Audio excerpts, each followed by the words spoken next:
Good morning, Atlantic High School. I hope that this finds you all well and having your day started off on a great foot.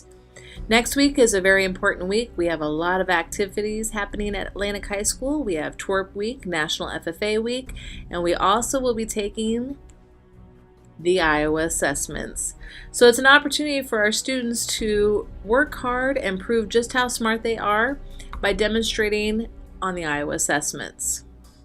A lot of times individuals ask, why are these tests even important? Well, there's several reasons why these tests are important. There's a number of things that individuals and students and schools can gain.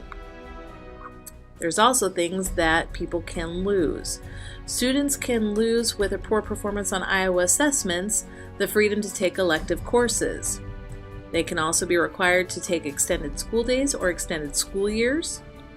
Or students could also lose by being placed in the incorrect courses. However, there's a lot that individuals can gain by doing well on the Iowa assessments. First and foremost, anytime that an individual does their very best, they work hard and they try and prove what they know, an immense amount of pride can be gained. There's freedom to take elective courses that students otherwise wouldn't be allowed to take, such as college credit courses. When students are proficient in reading and math and science, they have more eligibility to take college credit courses. And also, it provides our school an opportunity to give different types of classes, a number of more options within elective courses. So, how do we prepare? Well, a number of the strategies that I'll be giving you can be utilized on not only the Iowa assessments, but can also be used for any standardized test, the Compass, the ASSET, the ACT, or even the SATs. So let's start the night before testing begins.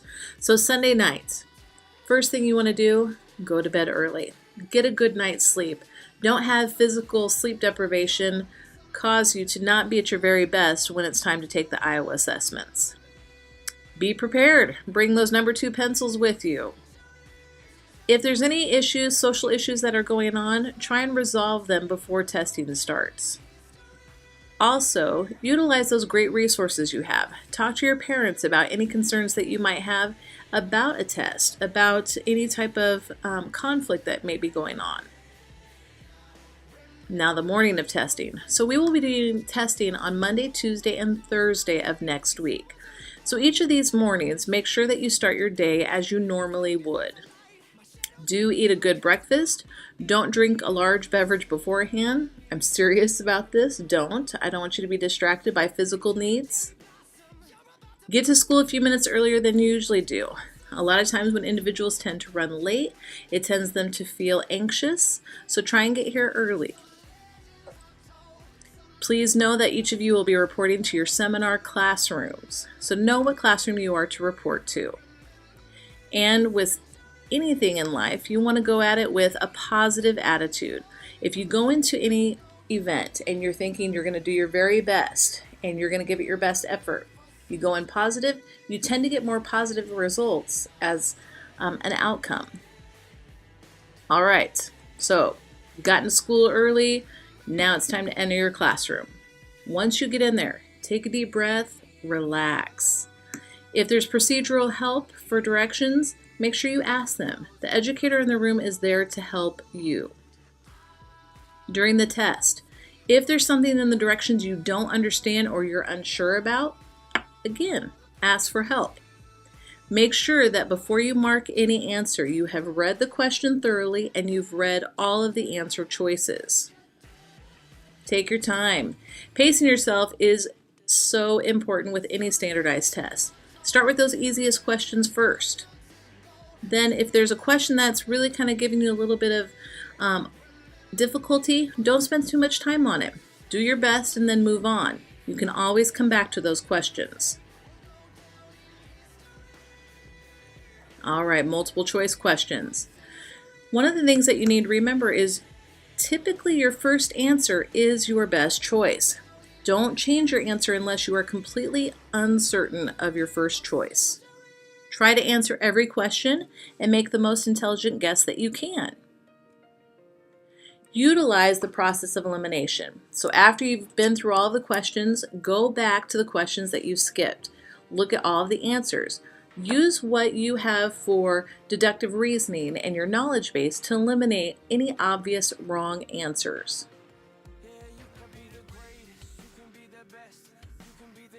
Again, if you can eliminate any of the answers that are provided for you, it helps making the selection of the correct answer improve. Answering the questions. Try not to guess blindly. If you have time to think about the best answer choice, make it. All right, there are keywords. A lot of times in standardized tests, they will give you some keywords or phrases in the question that will help you choose the correct answer. Look for what these sample keywords are. Don't be fooled. Please make sure that you've really read that question and you understand what it is asking. And make sure that you're responding to the question that is being asked. It is highly recommended that you continually look at the test that you're taking and the question number and make sure that it corresponds with your answer sheet. Reading passages. This is one of those elements that I really try to stress with students. If there are reading passages, it is so helpful if you read the questions first. It then helps guide your reading. It also will let you know what it is you're looking for as you read. If there are several questions about a reading passage or a chart, try to look for any clues that you might have in other questions that will help you with items that you may be unsure about. All right, math computation. You will be allowed to use scratch paper. When you use scratch paper, make sure that you double check that you've copied the problem correctly from the test booklet. A lot of times a simple mistake is made just from transferring the problem to the scratch paper. Another simple mistake that individuals make is they incorrectly line up their place value. So really double check that you have your thousands, your hundreds, your tens, your ones all lined up correctly, so then that way you get the proper solution to the math problem. If it doesn't match one of the choices, reread the problem. You may have to recopy it and try solving it again. As you know, standardized tests are given in an allotted amount of time. If you finish early and there's some time that remains, go back to those questions where you knew really nothing or almost nothing about. As you go back through, don't change all of your answers. Remember, your first guess is usually your best choice. It is about time. Try not to spend too much time rewriting or obsessing about neatness. Now, don't misunderstand. Neatness is important, but don't stress out about it. If you run out of time, it's okay. Just know this is not like track. You're not going to get a prize for finishing the test first. We want you to give diligent work ethic and give strong effort on these tests. We want you to do your very best because we want to know what you know, so that way we know how to better help you. The skip return check policy. If you finish early, go ahead and check to make sure that you've got all of the questions answered. If you finished, please be respectful of those who are still testing. Remain quiet and allow them the proper testing environment. All right, some last minute final tips. Make sure that you fill in the bubbles fully, you write neatly, and you erase any stray marks. Double check that test number in your test booklet against the answer sheet. Remember, I talked about this just a little bit ago. You want to make sure that you are not filling in answers in the wrong section on the answer booklet. Remember, it is okay to not know everything. Please know that these tests are designed to have challenge. They want to see, you may have a geometry question in an algebra section. You may be tested on concepts that you've not yet been exposed to. That's all right. Don't panic. Again, reiterate, why do we take this test? Well, there's so many specifics for the individual student, but there's also implications for our school. We utilize the data that we collect from these tests to look at our curriculum. We also look at areas of strength within our school, strength and areas of concern within our students. Please know, and then we cannot stress this enough, and your seminar advisors will continue to do so, we need your absolute best effort on the Iowa assessments. We want a true representation of what you are capable of. Know that the results on this test are used as report cards for our school. We have an annual progress report that we fill out for the state and for the country, and it also lets us know if we've met our goals. These results also determine which schools are on the School in Need of Assistance or the District in Need of Assistance list, according to the No Child Left Behind Act. Again, I know I'm sounding like a broken record, but I really want you to do your very best. Your results. So the last few seminars, each of you have been looking over your test scores since we began collecting data. The Iowa assessments have only been for a few years. We've had the ITEDs and the ITBS prior to that. Please remember that the focus is to be placed on that NSS column.